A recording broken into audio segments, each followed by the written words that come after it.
can I add a point just to what Sharon's saying? From the private capital side of things, what we desperately need to have happen is to educate investors around, their bias, and it goes beyond just with respect to meeting founders who might be autistic, but also, becoming aware of their unconscious bias in all sorts of ways. So at the firm that I own, we actually feed in unconscious bias checklists into our decision-making processes around who we're going to invest in, so that, we ask each other and we have frank conversations around, am I zoning out because this person has a very thick accent that I'm struggling to understand?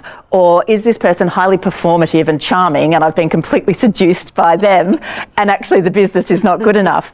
And then so when it comes to autistic folks, what we often see, and there's obviously, different processing styles and different communication styles, but, very regularly with those differences, they may not be presenting in the hyper-polished, performative way that so many investors are looking for. So if you're like me, I'm rambling like a motherfucker and I can't stop talking. And the investor wants me to shut up because they want to be able to get a word in. And then others might be struggling to string their words together at all. And it's not a reflection of how extraordinary their startup might be. So if they're going to get funding, the investors need to understand that there are these differences. And they may appear rude or abrupt or aloof in terms of, the communication style being different. And some education around that needs to happen in order to make sure that the money ultimately flows.